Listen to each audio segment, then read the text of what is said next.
with Bordzy.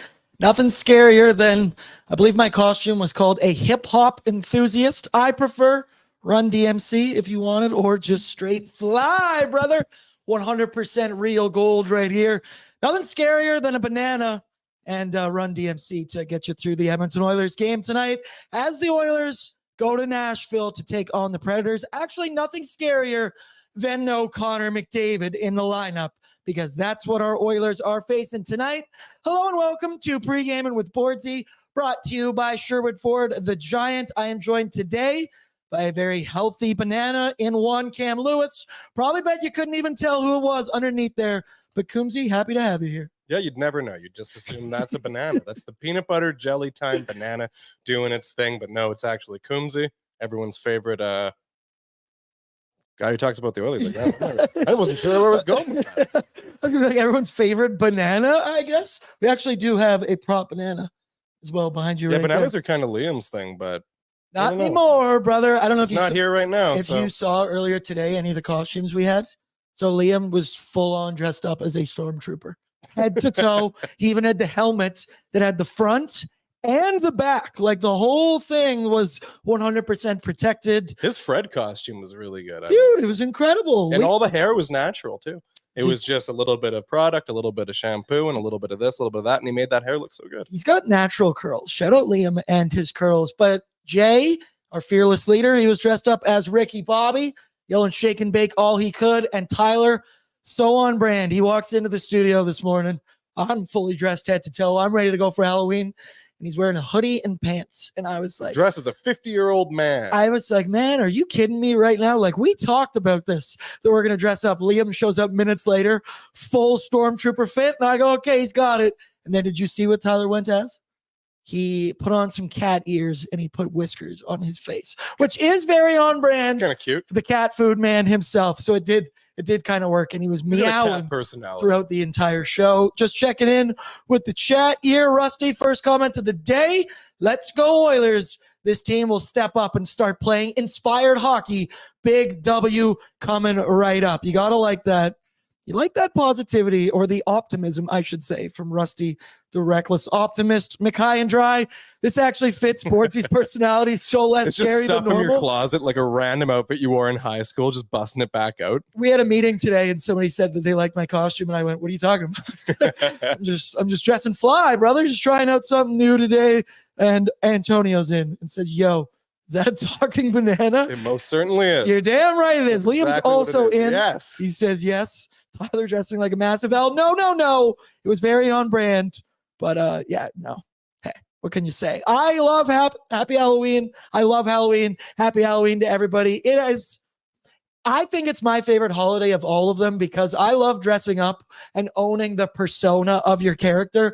I'm a former drama kid through and through. Okay, I wasn't a musical theater What do you kid. mean former? It never goes away. Come on, look, you either are or you're not. I love the spotlight. We got lights all over this place right now. But anyone, in my opinion, who doesn't dress up on Halloween, you're no fun. Like, I get it as an adulthood. Maybe if you have a job, you got to, I don't know, wear a suit. You can have accessories that will work. So I loved everybody showing up today. Shout out to you and Patrick. Show it off, brother, because my producer behind the scenes, everyone's number one enemy is a referee. Pat, how hard is it to see the screen with that visor? It's very annoying. It's also very, it's I don't know. There's lots It's a of big visor stuff on there. It's used, you know. It's a perfectly average sized visor. It's a large visor. Yeah.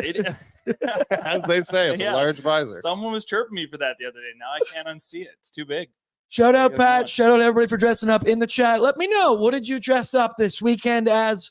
Are you dressing up tonight? Are you handing out candy? What are your Halloween plans? Because we're going to be here all night. As a matter of fact, Coombsy, I filled up 2 big-ass bowls of candy and left it on my front step at 9:30 a.m. today. What are the odds you think that candy's still there right now? The candy was probably gone by 10 a.m. I know. I said, what if you're a kid and you were walking to school and you were like, what? And I didn't put any signs or notes that said, just take one. Feel free to take all of it. 2. Take whatever you want. It's there. I'm going to ask everyone around the room and in the chat, did you guys ever take the whole bowl of candy at any point during your trick-or-treating days? I never did. And I also never stole the UNICEF box. I never did. I gave it to those kids. The fact you brought it up makes me think you're Hey. lying. Pat, you ever steal all the candy in the bowl before? No, I can't say I have. You guys are lying. have. I have done it 100%. I remember like it was yesterday. It was the biggest loot I ever got. My dad was with me and he's like, just turned his back and turned away. And I was like, okay, I know what that means. Shout out, Pops. Shout out Halloween. It's a great day for everybody. Question I also want to ask. What's your favorite Halloween movie? I'm curious, people in the chat as well. I was trying to get in the Halloween spirit last night, and I was trying to look for a movie. So I started Googling things, and I don't know. There's just stereotypical answers, and I ended up picking a stereotypical movie in Halloween is what I went with. Shout out Michael Myers. What's your go-to Halloween movie? I was a big fan of the Scary Movie series, like Scary Movie 3 specifically. Yeah. That movie was like, I thought it was hilarious. When I Not was a kid. Scream, Scary Movie. No, just that one. Yeah, like actually Scary Movie. Pat, Like favorite the Halloween satire movie. ones. They're coming out with a 6th one. They too. are. Those yeah. movies always They're coming hit. back. Well, is this a controversial one with the Nightmare Before Christmas? No, it's a Halloween movie That's a through and Halloween through. movie? Anyone who says otherwise, get them Well, out of here. And I'm not a big scary movie guy, so that's the only one I can really think of, to be honest. The soundtrack to Nightmare Before Christmas. This is Yeah, Halloween. exactly. This is Halloween. Not gonna lie to you, I jammed that song 3 times on my drive to the office today, and then I hit a bunch of Gangstar, bunch of old 90s and 80s hip hop, of course. Also, Waz posted some photos earlier today. We don't have those ones, but I grabbed a couple. I just want to take a peek at some Oilers costumes through the history of the Edmonton Oilers. So as we see here, there's our boy, the Doctor, going as Blades of Glory, Will Ferrell, and John Heater, also known as Napoleon Dynamite. That's what I know of John Heater as. That's a classic. This one is incredible from Connor McDavid. And I get that it's Christmas, sure. Last year, I dressed up as Santa Claus for Halloween. It's a costume you can use twice a year, every single year. But this is absolutely incredible. Shout out to Lauren. Shout out to, why am I blanking on Connor's dog's name? Richard? No. Why am I blanking on his dog's name, Pat? Somebody in the chat will let me know for sure. Let's move to the next photo as well. This one, the Nuge. That is freaky. That is scary. freaky. That's what I'm hoping Ryan Nugent-Hopkins comes out like tonight. And Wear finally, that on the ice. On the opening draw, you got that on. and then look at this hunk of meat over here. Zach Cassian looking handsome as all hell as a boxer. Like if I was jacked, I'd make all of my costumes where I could pop my shirt off. I'm wearing multiple layers today because we ain't about that over here in the Sports Closet studio today. So let me know, everybody. Lenny. I thought it was Richard. Lenny. That's hand up, accountability. That's on me. I should have known that one. Dick the dog. All right, fair enough. Dick the dog. Richard. Coombsy, you're so punny. It goes over my head, but we saw the photo of him there. Probably getting extra time to plan out his Halloween costume because life without Connor McDavid begins now. And if it's anything like Monday, we are in for a world of trouble. I don't think that's going to happen. But obviously, Connor, he went down in the first 30 seconds of that hockey game, immediately left the ice, went down to the locker room, and did not return. Not only did it shake the faith of every single Oilers fan across the globe, but it felt like it shook the faith of that entire hockey team because, dude, they straight up folded like a lawn chair against those Columbus Blue Jackets. Stuart Skinner had by far his worst game of the season, which is saying something at that point. I don't want to pile on to the guy, but the entire team quit in front of him. Nuge had mentioned how they were a little shell-shocked after losing your leader, your captain, the best player on the team and in the world, which was very apparent in their effort. Thanks for confirming that, Nuge, but I could tell. I don't know if there were any positives to come out of that game. I'd say Matthias Ekholm scoring a power play goal got me a power play point or a Matthias Ekholm point otherwise on Bet365. Coombsy, it is only one game. And as I mentioned, the team was a little shell-shocked. So I am choosing to flush it. And I think that's probably exactly what Nobby did. Literally went out back and buried the physical tape. But Monday, that was bad, brother. It was terrible. It was, there's been some bad games start this season. Think back to opening it against Winnipeg. That was an ugly game. And then the games against Calgary and Chicago, they had listless efforts. But that one in Columbus, and there's something about playing in Columbus, something about the Blue Jackets. Maybe it's that cannon they fire off at random.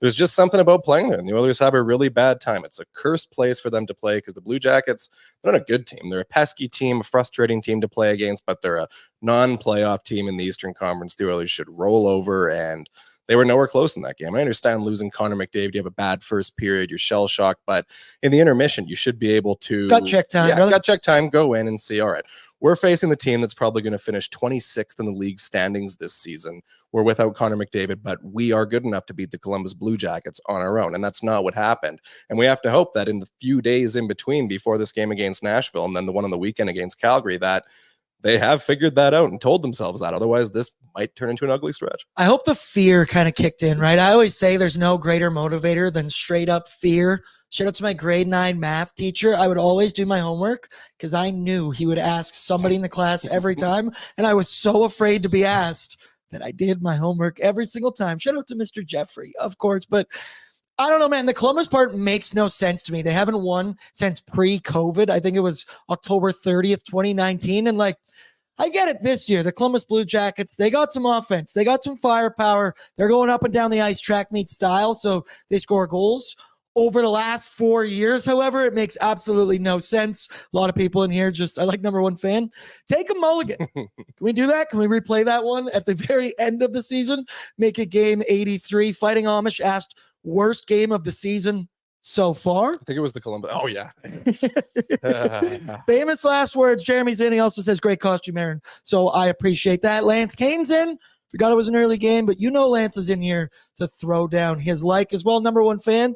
The mayor is in the house tonight. A little bit more on that in just a second. But to say the Oilers, to say they don't have enough offense, right, without Connor McDavid, that is just straight up stupid. And I hate to say that, but no, it's dumb. This team, you look at the top 9 right now, and tell me a couple years ago you would have offered that. I would have taken that through and through. But the Oilers have more than enough skill to tread water in Connor's absence. The more accurate question, I would say, is will their skill produce? Because it hasn't so far this season.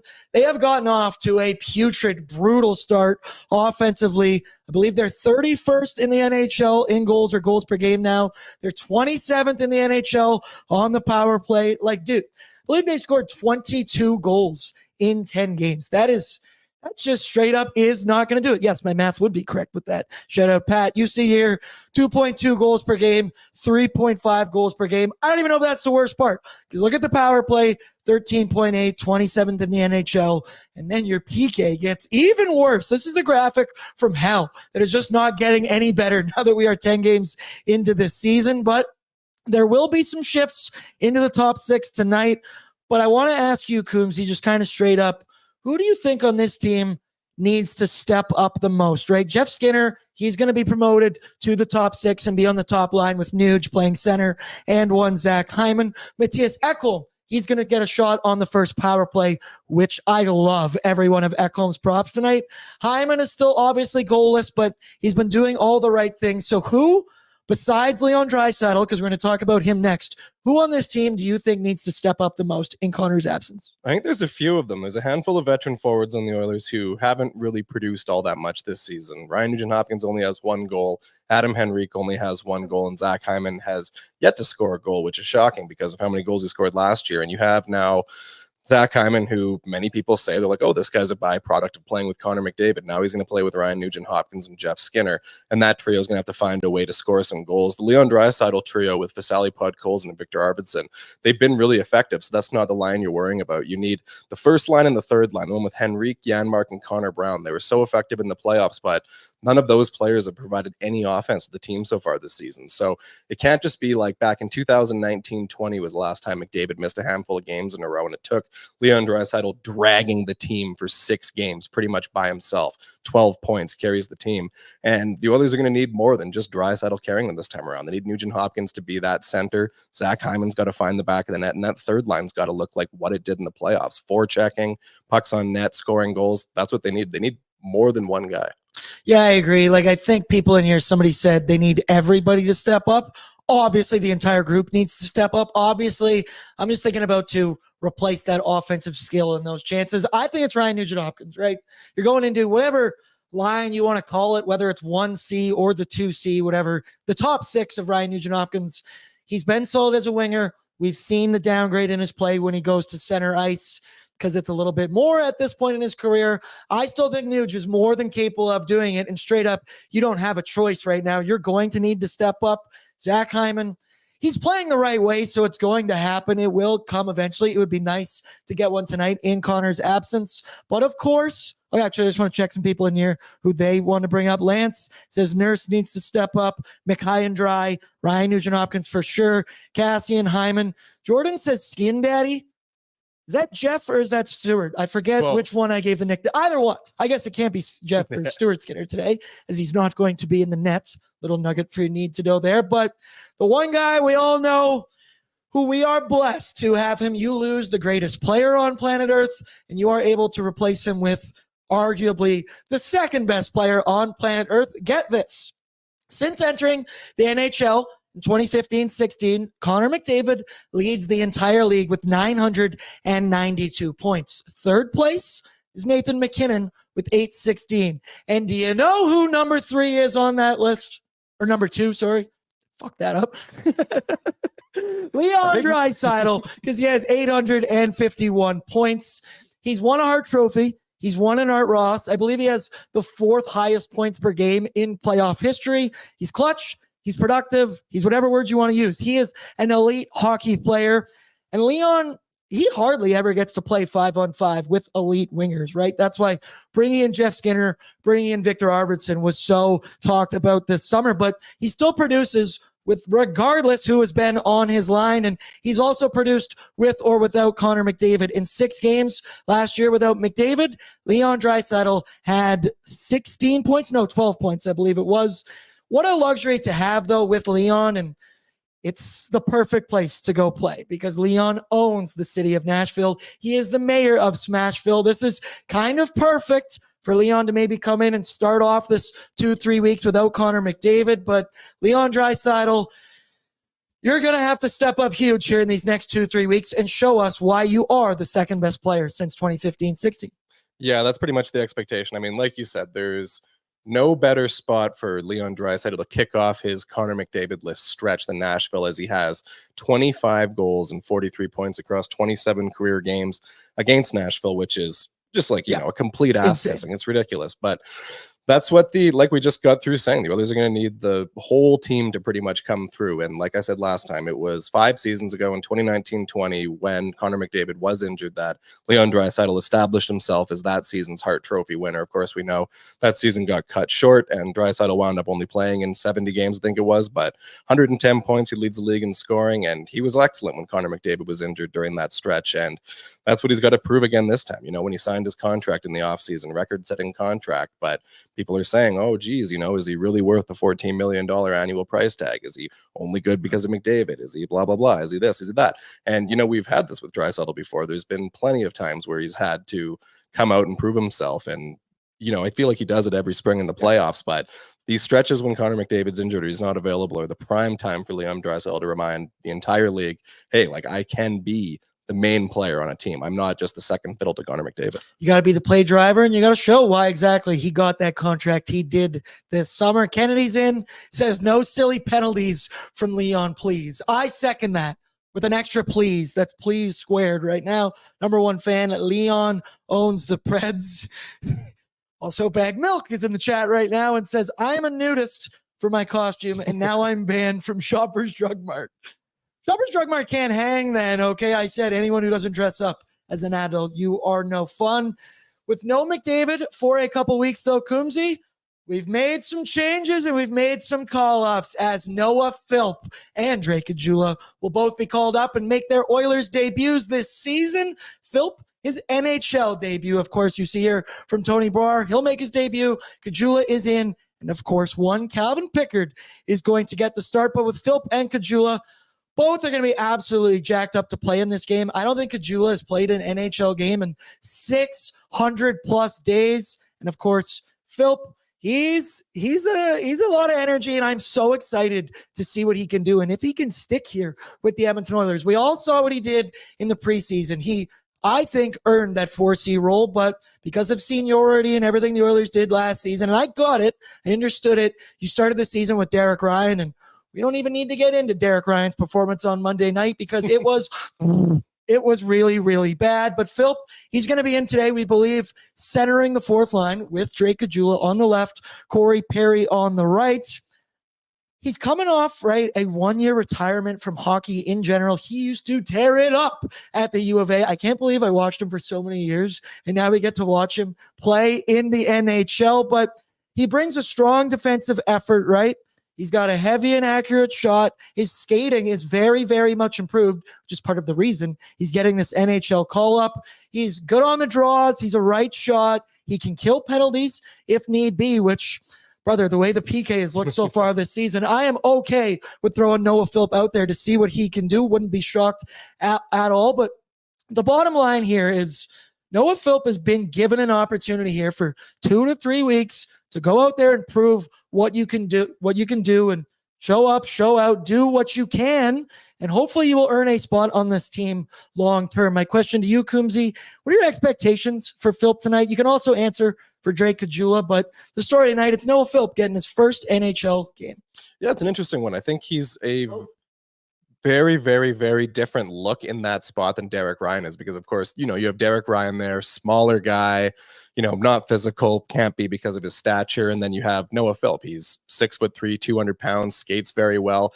He's not a crash and bang kind of guy, but he's the kind of guy who takes up a lot of space in the offensive and defensive zone, kind of like, think back to when the Oilers had maybe a Nick Bugstad, a guy like that, who can just take up a bunch of space, maybe win you some draws, PK. The Oilers have been missing a player like that for a little while. So Noah Philp's an interesting case. I think Drake Caggiula is an interesting one as well. I mean, this is somebody who came out of the NCAA. Of course, this was a decade ago. He came out of the NCAA as one of those marquee free agent signings and came into the Oilers in 2016-17 as a rookie, was an effective third-line player for the team, didn't really become the player people thought he was going to be, but since he's become an AHL veteran, he's molded into an effective two-way energy winger, and that's what the Oilers need right now, guys who can play both sides of the ice, guys who can go win battles, win races. They're going to have to play a more simplistic game over this stretch without Connor McDavid, maybe grind your way to some wins, score some ugly goals, play some of those ugly games, and Drake Caggiula, like you said, he hasn't been in the league for a year and a half. It's been a long time. So this guy's going to use this opportunity here and try and, play for another contract, maybe a one-way contract next season. So they have two guys who are really motivated. And I think that's what the Oilers need right now. Say what you want about Derek Ryan. We love him, but just say he's straight up not an everyday NHL player anymore. He wasn't last season. And the fact he played in 9 straight hockey games, you could see the fall off coming. And I'm excited to see Philp and Caggiula because they're going to come in with energy, fourth line energy specifically. And for a guy like Philp, you're playing with Corey Perry for your first ever NHL game. It's a pretty solid guy to have on your wing and protect you and be your bodyguard out there. Also, timeout, stop everything. Zenman5074 is in with a $10 super chat donation, which may I remind you is going to charity. We just cannot announce it yet, but it's going to a good spot. It's not going to us. It's not going to us. But he said, hey, Bordzy, is Oilers Nation going to be at Greta on Saturday, November 16th? If so, would like to meet you and the ON gang. I don't know, but if it's not another game on that night, maybe I'll just make it a personal guarantee and I'll come out for a beer. I'll beat you in Mario Kart. I'll take you down and pop a shot.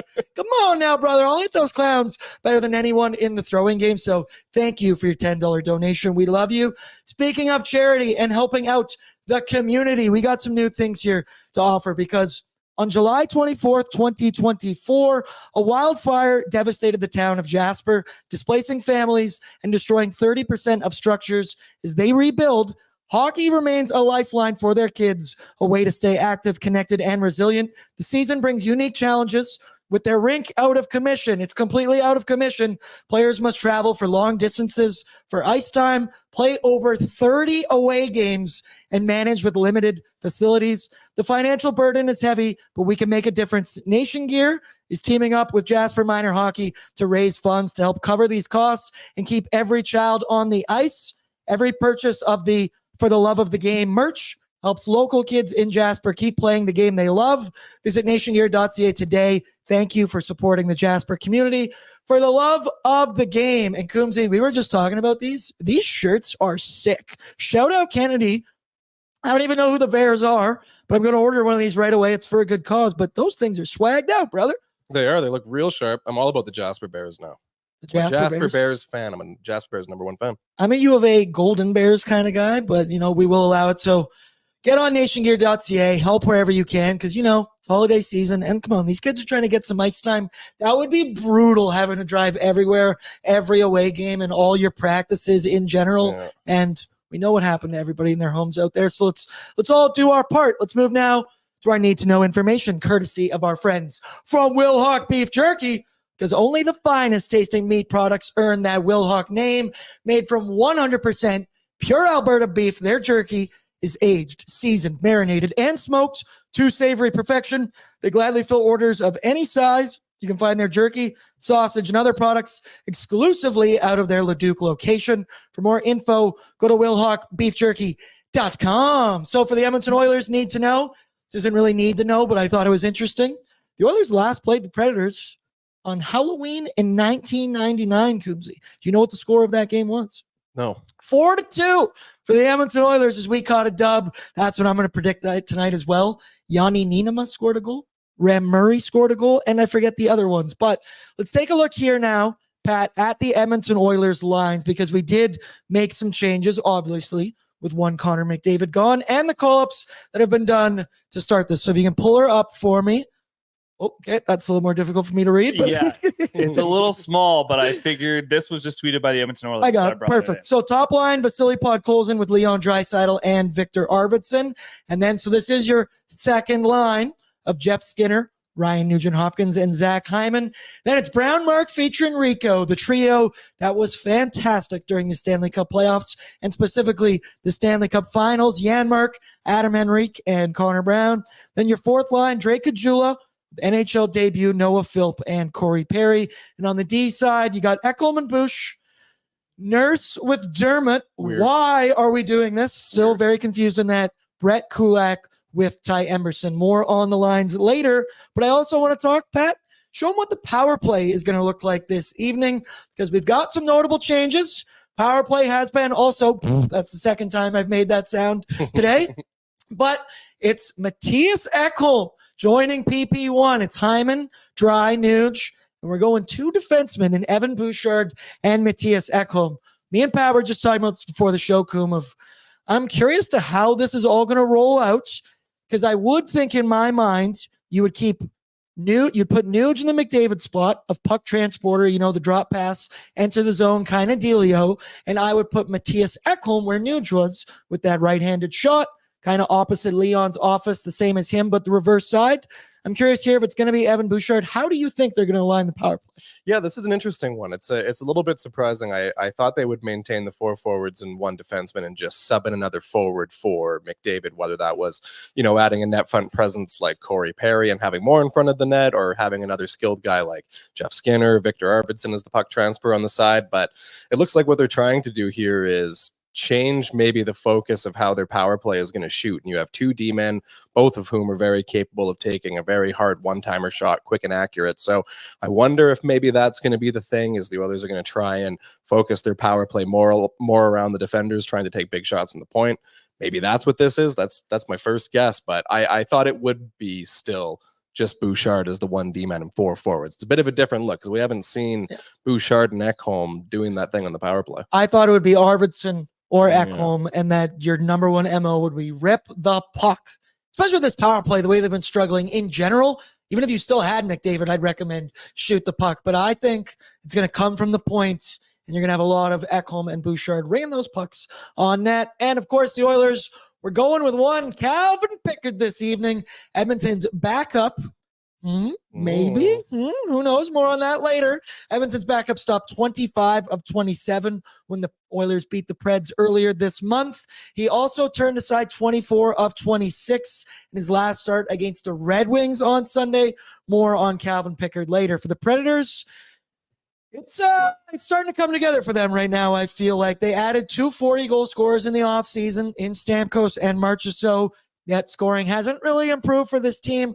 Well, maybe until now, we will see. The Predators are netting 1 fewer goal per game per 60 minutes at 5-on-5 compared to last season. An entire goal less per game. The Preds, They started out this season with 5 consecutive losses. They were outscored 8-23 during that stretch. They came out of that funk, though, with 3 straight wins. They beat the Bruins, the Blackhawks, the Blue Jackets, but they just had their winning streak snapped with an overtime loss in Steven Stamkos' return to Tampa Bay. Jonathan Marchessault, he's been off to a fine start, one of those big additions in the summer. He's got 2 goals, 6 points. Brady Shea starting to find his game, 6 points in 9 games, playing just under 21 minutes of ice time. But the slowest starter for them all has been one Steven Stamkos. Through 9 games with his new team, Stamkos has 1 goal and 3 points. Coombsy, did you see that coming? This isn't really all that surprising. I mean, think about Steven Stamkos. You got drafted as the first overall pick in 2008. You go into the Tampa Bay Lightning organization, and they're rebuilding their entire team and what they do around you. And you're there for 17 seasons, I believe it was, that he played with them, and then come over to Nashville. And of course, you probably know some players in the team, but they're not guys you've really played with before. They try him out on the second line with Marchessault. It doesn't work out. Move Nyquist down there. He got 2 assists in that loss to Tampa, and maybe going and playing that game against the Lightning, being at Amalie Arena, maybe that's going to give him some closure so he can move on, because I feel like it was an unexpected situation for Steve Stamkos to be signing with the Predators in general this offseason. I think it's going to take him a little while to get himself situated. I bet you it takes him at least a couple of months before he gets hot with the Preds. And that's why that 0-5-0 start wasn't the most shocking thing for the Nashville Predators. And we'll get into more with the numbers and similarities of these two offenses. Love shots, hate scoring goals. Both of these teams. Something's got to give tonight, people. Something's got to give. And the Predators, they're going to be starting, we expect one UC Saros. The team's goaltending, it really settled down as of late. Started out rough, but Saros put up a 33-save shutout against the Boston Bruins for the Preds' first win. And since then, he has a .944 save percentage in his last 3 starts. So buckle up, buckaroo. Let's get her done tonight. Let's move now to our Sherwood Ford Giants storyline this evening, brought to you by Sherwood Ford, the Giant. Tired of dealership hassles? Well, Sherwood Ford in Sherwood Park is all about convenience and upfront pricing with their Giant Deal program. Get clear, no-nonsense pricing on new and used Fords online with all incentives included. Plus, enjoy the ease of mobile service, free pickup and delivery, and same-day or next-day service appointments. Now, as we return to back on camera, and we notice, Coombsy, did you just peel yourself? Did you peel your own banana? I peeled myself because it's getting a little warm in here, and I'm just thinking, you know what? Time to peel. I'm not going to give anything away, but I also have more costume treats depending on how tonight goes. A little throwback for some, if you might say, but sound of that. We're not going to get into that one just yet. But my Sherwood Ford Giants storyline this evening, Coombsy, it is, and I don't want to make the pun, right? But it's time to pick up your bootstraps. And I hate what I'm about to say. Dig in. But this is it, man. This is life without Connor McDavid begins now. As I mentioned, fear. You should be scared of life without Connor McDavid, and that should be your number one motivator. But no, Connor, that's a big problem. It shouldn't be for this team. I mentioned, you look at that top 9 on that roster. That is not a bad team. You cannot tell me it's a bad team. They should have no issue scoring goals. The pieces are there.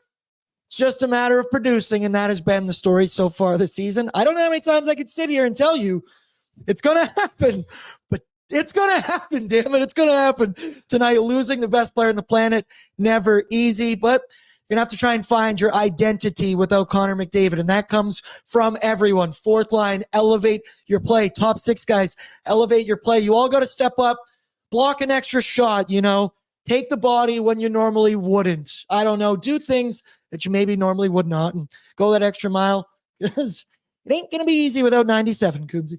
No, it never is. And this is like we said earlier, this is a situation the Oilers haven't found themselves in a long time. Think back to the rookie season back in 2015-16, just a month into Connor McDavid's career. He, of course, gets taken down to the boards by Brandon Manning, breaks his clavicle, misses almost half the season. And, that's just his rookie year. The Oilers weren't competitive at that time. And then 2019-20 was the first season really where it was the season after he had the Mark Giordano injury, where he got kind of shoved into the post in Calgary and had the horrible knee injury and the crazy quick recovery. The following season, a knee issue, a lot of worry. Oh man, there's the knee again, but it wound up just being an upper body injury, misses a handful of games. That's when Leon Draisaitl went absolutely nuclear. I remember that 6-game stretch. He was playing on that line with Nugent-Hopkins and Kyler Yamamoto. Right, Ryanka. That's right. And they found so much good chemistry that year. And Draisaitl during that stretch when McDavid was out, 12 points in 6 games. And I mean, I don't know how many games McDavid's going to wind up missing here. I imagine he's going to be back within probably a couple of weeks, 2-3 weeks, looking at the schedule, probably going to miss 6-7 games, something like that.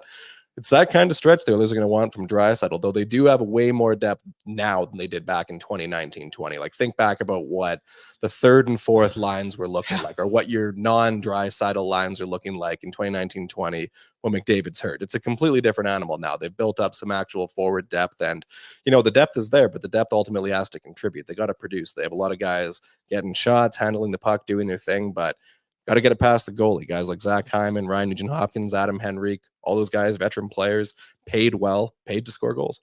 Coombsy, I really think you're influencing the banana sales in grocery stores around the city because Mr. Cates, I want a banana split. I want banana bread. I want a banana daiquiri.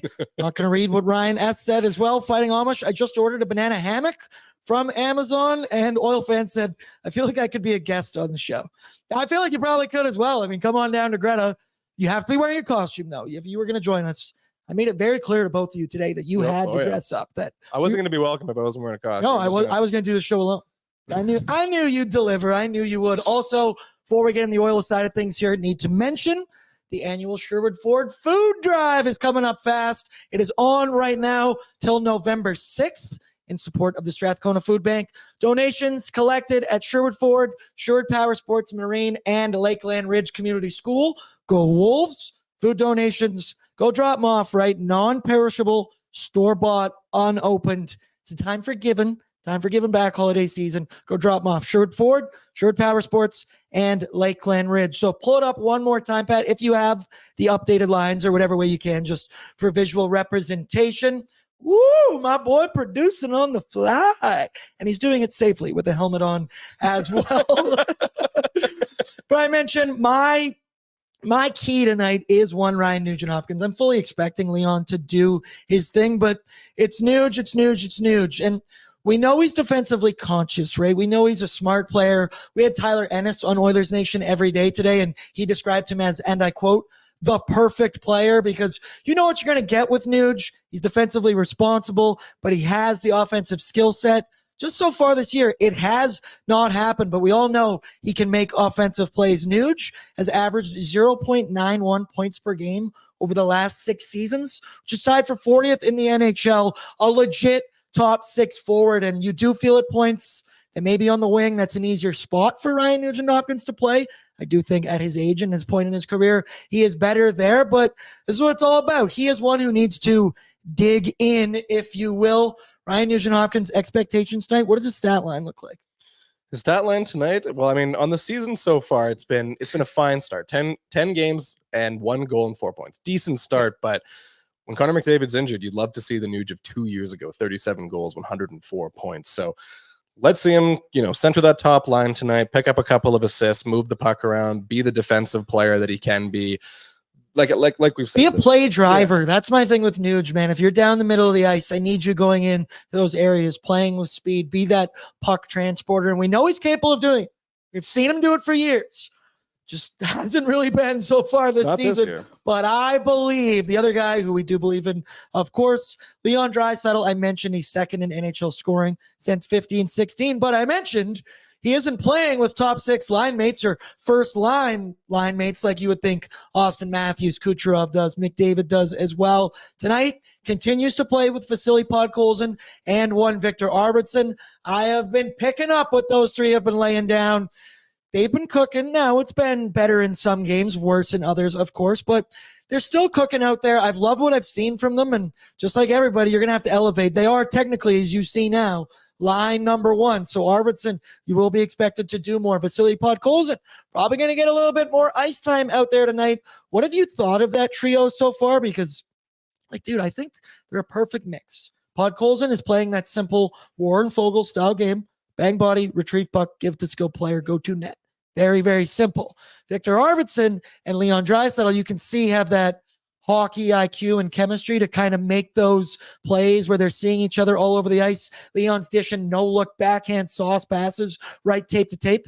Arvidsson's probably fanning on that shot as the way it's gone so far this season. But what have you thought of that line? And they're going to have to carry a big load for the next 2-3 weeks. This is an interesting line. You watch Leon Draisaitl and Victor Arvidsson play together, and it doesn't look like Victor Arvidsson's a brand new player on the Oilers. It looks like someone who's been playing with Draisaitl for quite some time. There's some chemistry, and like you said, they've got that kind of that innate sense where it feels like they know where they're going to be on the ice. It obviously hasn't clicked that much yet. This line's look good, tons of shot, great numbers in possessions, dominating opponents when it comes to that, but not too many pucks in the back of the net. And Podkolzin's the interesting one because, you know, he's playing that more net front guys. The Warren Fogle we saw so many times when he played with Leon Draisaitl, crash the net, put your stick on the ice, just like Zach Hyman does with Connor McDavid, and you'll score many goals. Vasily Podkolzin was a high draft pick for the Vancouver Canucks, and he scored 14 goals and 26 points in his rookie season as a 20-year-old in the NHL, and since then, only 4 goals in the league. Of course, no goals this season, didn't score any goals with Vancouver last year either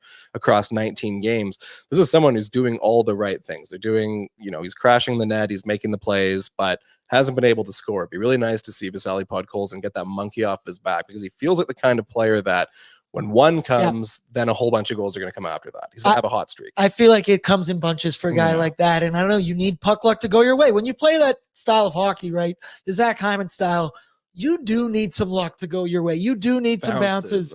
And so far this year, there have been none for the Edmonton Oilers. Final one, then we'll move on here. I see somebody in the chat just said it. David, get the first goal, make a few saves. So I've got 2 stats for you. One's awesome, one's alarming. Which one do you want first? Let's hear the alarming one first. You want that? The Oilers have 3 first-period goals this season. Wow. They are on pace to score 25 first-period goals in 82 games this year. That is awful. Last season, they were second in the NHL. They had 91 first-period goals. The awesome stat? They're 4-0 when you drop the mitts and they get in a fight. They are 0-5-1 in games they don't fight. Do your own research. Who's doing what does that mean? Okay, that could be a question I ask you here as well. Welcome back. Okay, let's go around the room. Who's fighting tonight? Also, chat, let me know. Pat, you go first. Oh, you just throw me under the bus like that. Referee? You're the enemy, brother. I'll be breaking it up regardless. I think it's got to be Nurse because he's that alternate captain on the team. You know, he's got the responsibility to step up, and you guys talk about him stepping up. That doesn't necessarily just mean on the score sheet. He's got to bring it tonight. I think it's gonna be Nurse. I'm gonna break it up. That killed me, Pat. That killed me. We gotta get a whistle before we get to post game. Coombsy, who fights tonight? I'm going Drake Caggiula. I'm saying he hasn't played a game with the Oilers since that was the 2018-19 season. Yeah, there it is. #1 fan. He knows what he's talking about. That's why he's the #1 fan. Drake Caggiula. Like He's making his return to Edmonton for the first time since that would have been December of 2018 when he was traded inexplicably for Brandon Manning, one of the weirdest, stupidest trades a GM has ever made for this team. And that's really saying something. That trade was shocking and horrible. So I'd love to see Drake Caggiula come into the mix and get into a fight and think I was once traded for Brandon Manning. That was so stupid. Channel that and beat the wheels off of someone. Yeah, I like that for my pick. I'm going to go Corey Perry. He shows Noah Philp how it's done. This is how you do it. You get in the game. It'd be awesome if he protected Philp. Also, give me a first period fight. If you can't score a goal in the first period, give me a fight in the first period. Opening face off. Let's get things engaged. Let's get things cooking here early. Of course, let's move now to our starting goaltender report. We got to go quick here because I spend so much time talking about the Oilers on the Oilers pregame show. But of course, I do. Starting goaltenders brought to you by Sherwood Power Sports and Marine. Hit the trails this winter and the waves next summer. As fellow hockey fans, the team at Sherwood Power Sports Marine are helping Oilers Nation fans gear up. They're home of an ATV for just $50 bi-weekly or cruise the open water next summer for as low as $105 bi-weekly. I could afford that. Should we get a boat? Should we get a company boat next year, boys? $105 bi-weekly? When you put it like that, it sounds pretty doable. I'm in. Sherwood Power Sports and Marine are hockey fans helping hockey fans get ready for their next adventure with motorcycles, quads, e-bikes, and boats, baby. I could get on the water this year. That'd be we could awesome. do like I'm on a boat. You're wearing that little outfit. We could perform I'm on a boat. I'm on a boat and it's going fast. And I'm going to stop there because nobody wants to hear me sing. Let's pull it up here. The tail of the tape, the head-to-head, the goaltender comparison between one Calvin Pickard and UC Saros. Pick Daddy, he gets the start. And look at those numbers. Totally respectable. 2-1-0, 291 goals against, 875. He's only appeared in 4 games. One of those was in relief of one Stuart Skinner. And then UC Saros, that looks more like the stats I expect from this guy. Not the last time we saw him. His record, 2-4-1 with a 275 goals against and a 905 save percentage. And he does have one shutout this season. But Koom, you look at Pickard's numbers, might not shock you, but they're better than Stuart Skinner's number this season. And that's why it isn't a surprise for me to see him in the crease tonight. Dude, call it as it is. Stuart Skinner was brutal Monday night against the Columbus Blue Jackets. He allowed 3 goals on 6 shots. Calvin Pickard has been nothing but solid for his entire Edmonton Oilers career. And with another solid performance tonight, let me ask you this. I'm not ruling out the factor that he becomes the 1B, maybe even possibly a 1A. I don't know. Right now, he feels like the for sure number 2, right? Because you got your starter and you got your backup. But the way Skinner has been inconsistent and the way Pickard has just been that, very consistent, it could lead me to seeing him a little bit more frequently in the net for the Edmonton Oilers. Thoughts in general, though, on Calvin Pickard getting the start tonight? Yeah, that seems reasonable. I mean, I've said this before. We talked about it. Should early in October, in the middle of October, should the Oilers go to splitting the net, running the hot hand? I don't think that's what you want to do early in the season, but now we're a month in. We're getting into November now. It's win time. Yeah, we're getting it. It's cold outside. Like, we've got to settle into a new thing here. And if Stuart Skinner is not playing well in November, then the beginning of the month, the coaching staff can look at it with the 2 goalies and say, hey, look, we're going to do the ice time differently. There's going to be more starts for Pickard. He's been playing well. He's the hot hand now. Make that your plan in November and see what that does. I'm not a big fan of in the middle of the month, someone's playing bad, switch it all up. But now you've got this fresh start here. I think you're in the beginning of a new month. Well, I mean, we're still the 31st, but going into November, I think it might be worthwhile, especially if Pickard plays well. Give him some more time. So it's the next game comes on Sunday against the Calgary Flames, of course, and then Monday back-to-back against the Devils for the Dela Dios Muertos, Day of the Dead game in Edmonton. I also said that correctly. I know I did. But Skinner's obviously going to get one of those starts. I think he would get the Sunday one, of course. And you want to give your guy confidence, but I don't know. No McDavid. It is whoever's playing better. Frankly, to me, if you win, you get the net. You lose the net when you lose the game, and then you're going to put the other guy in. Obviously, a different story with back-to-backs. UC Saros, he gets the start.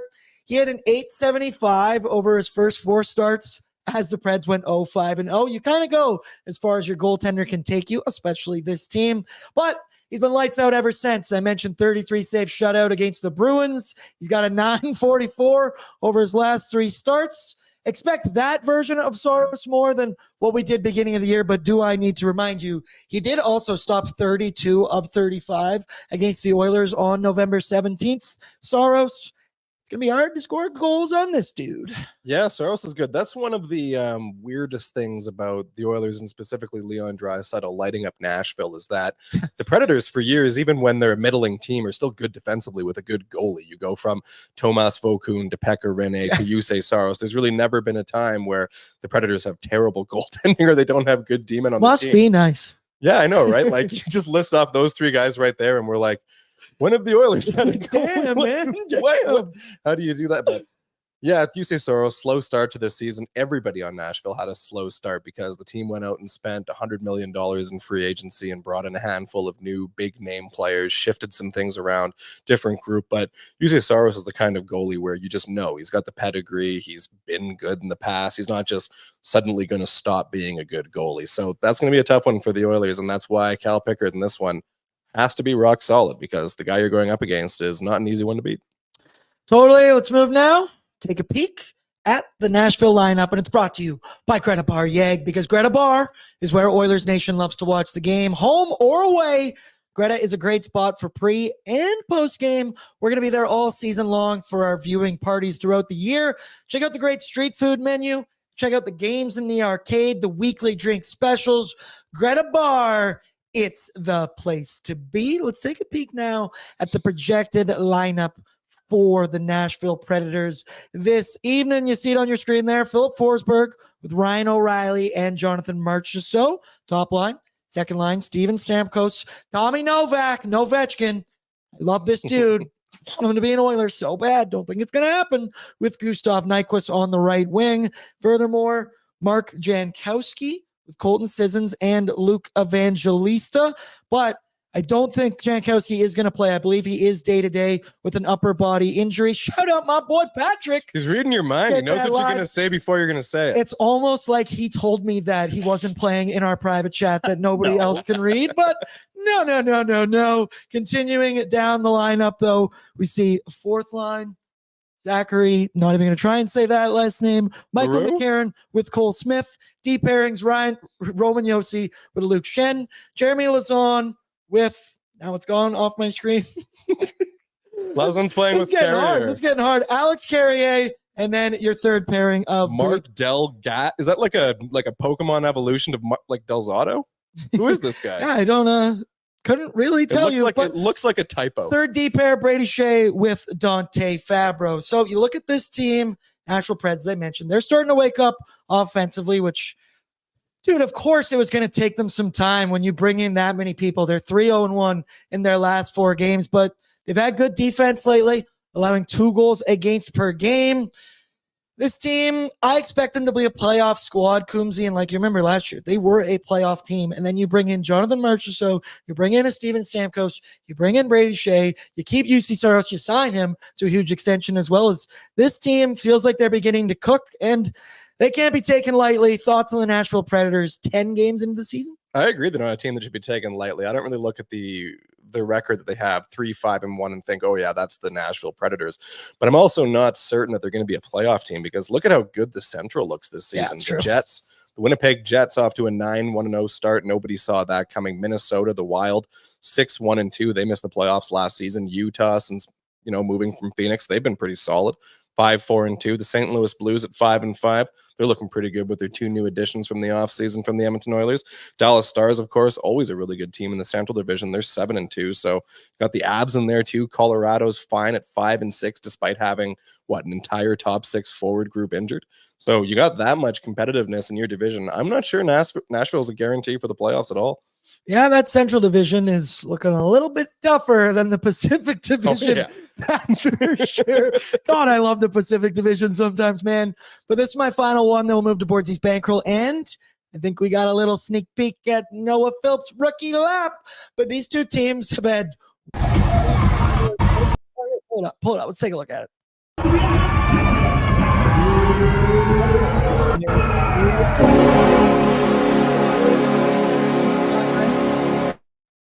Look at that. First game, Bridgestone Arena in Nashville. They've also got 2 nights off, right? Until the next game. Yeah, Friday, They Saturday. hitting Tootsies tonight? Friday, Saturday, yeah. It's going to be a big night in Nashville tonight. Okay, it was just Leon's birthday as well, and I'm pretty sure it's Stuart Skinner's birthday tomorrow. Come on. You got to be hitting the town in Nashville. But the stat about the Preds and Oilers, eerily similar starts. The Oilers have the 3rd most shots per game, but are 31st in goals per game. The Preds, they're 1st in the NHL in shots per game, but ranked 28th in goals. Nobody struggled more than them, and Steven Stamkos specifically, of course. Let's move now to Bordzy's Bankroll, brought to you by our friends at Bet365. Bordzy's Bankroll, Bet365 is a proud partner of Pre-Gaming with Bordzy. Open an account today with Bet365 and bet on a huge range of markets. Whatever the sport, whatever the moment, it's never ordinary at Bet365. Download the app today and use the code, all capitals, NATION. Pat, what does that spell? Nation. Woo! Shout out Bet365, my favorite place to place a little wager tonight. Come on, baby. I'm looking to go 3 for 3. These all have plus signs, but they're all not crazy, and they all could happen. My first option, Ekholm the Viking to get over 2.5 shots on goal tonight. That one is currently plus 125. He's hit this in 5 out of his 10 games, but he's promoted to power play 1 tonight. I think that the whole MO is going to be ripping pucks from the point with him and one Evan Bouchard. Only McDavid and Jeff Skinner have more shots on goal this season. Ekholm has 29 on the year. The second option, Skinner, Jeff, that is, to get 1+ points at plus 128. He's upgraded to the top line. He has 4 points on the season, but he's gone 5 games without a point. No. That stops tonight. He's going to get on the board. And he, as I mentioned, he's first on the team in shots on goal as he has 36 so far this season. And finally, brother, you're going to put a plus sign next to the Edmonton Oilers winning a hockey game with or without Connor McDavid. I'm going to smash that every single time. I went Edmonton money line. Plus 115. They're underdogs for the first time all season. We just beat the Predators 4-2 on October 17th. Pickard was in the net for that one. Made 25 of 27 saves. Look at that photo right there as well, Calvin Pickard. I like all 3 of these. I also see number 1 fan. Book all 3. You got to like that, Coombsy. When you look at these 3 bets, which one is going to hit? Yeah, Colm one. Yep. No, the answer was all of them, but all I'll of take them. that. Yep, you're Thank right. you. All of them. Can't make that guarantee though. Why is it going to hit? Why are they going to hit? 'cause he's a Because you Viking. know your stuff and you love sports and you're a nice guy. Nice guy, loves the game. Pat, I don't have the YouTube open in front of me right now. What is the poll cooking up right now? Right now, the YouTube is saying 47% on Skinner 1+ point, which I'm actually kind of shocked about because I think if I was going to pick the least likely, it's probably that one. Yeah. I think they're going to hit, but I'm a little surprised. Why no Leon bet? Someone asked. That's a good question. No Leon Draisaitl bet. Because last time I did this, it didn't work out that Fair well. enough. And like, I don't know, that was low hanging fruit. I do believe Leon to get 2+ points. I want to say it was like plus 190. So there's also that. You go with that. Honorable mention. He's the mayor of Smashville. Also, all 3 of these parlayed together. A cool plus 700. So you know me, we bet responsibly. We bet reasonably. We do not get crazy here. We don't unit shame as well. You want to bet 50 cents? I don't care. A win is a win, as I always say. And we do not unit shame. All right, couple minutes here. Let's go around the room and everybody in the chat. Also, Calvin Pickard, he asked, and somebody else asked too, Bordzy, are you going to the UFC? As of now, no. But that might change. The thing about things is that things change, okay? Because I got a little in on some tickets as well, but I don't want to pay full price. We don't really like that. Coombsy, give me a score prediction and an anytime goal scorer for either team tonight, but ideally the Edmonton Oilers. 5-2 Leon Draisaitl goal. Boom! I give that a boom, Pat. What do you got for me? I'm going to go 4-1 Edmonton. Hyman finally gets the monkey off his back. That's what we like to hear. That would be so nice. That'd be For nice. me, I'm going to say, I believe on the graphic today, I said 4-3 Edmonton Oilers in overtime. And the overtime, oh, Pat, you're so good. Look at these photos as well. Waz is just wearing the birthday hat. Kennedy's got ears as a cat. Tyler Remchuk is also a cat with ears. There's me showing off my chains. Somebody also called me one chains today. Waz says the Nashville's going to win. And yeah, I know. And so does Ty. Somebody in the comments today, they were like, nothing like our fearless leader, Ty, already giving up on the Who Oilers. said Ty's are fearless leader? That's Hey. exactly what I said. He obviously isn't if he's making predictions like that. And then who is the stormtrooper on there? You'd never know, except for his name is right next to it, as that's Liam. It's a Four- stormtrooper. 4-2 Edmonton Oilers. Also, Lance, totally correct. Bordzy is a lover, not a fighter. Come on now. Yeah, I'm not. Come on. I'll emotionally beat you down, but I will not physically. For me, I'm going 4-3 in overtime. And Ryan Nugent-Hopkins scores. Ryan Nugent-Hopkins is going to shoulder the load tonight. He's going to have a big game, and we're all going to sit here for post-game and say, hell yeah. Nuge, I love you all. Hope you're having a happy Halloween. Let me know. Is the candy bowl outside my house still full of candy? We will find out later There's tonight. more when candy in I it. get some kid dropped off. Kids are giving you They candy. put all the shit they don't want in there. We're going to be here live right after the game. Oilersnation YouTube for Oilersnation After Dark. It's going to be me, the banana, and the referee. And depending how the game goes, I may have to change my costume. Wink, wink, nudge, nudge.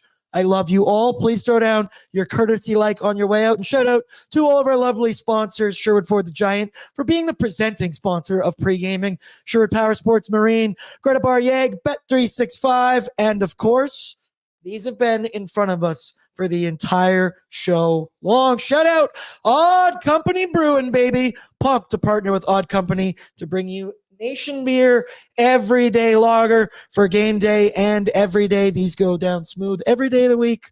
They go down even better on a game day. Not gonna lie to you, after Monday, I went home and I sadly had 2 or 3 of these while watching the highlights again. It was just torturing That's myself. insane. I don't even know why I did it. I talked about it, even did the scoring summary, and I went, want to go home and just put yourself in a real deep hole? And that's what we do here in Edmonton. I love you all. We will be live right here after the game. Good luck out there, everybody. Catch you on the flippity flip.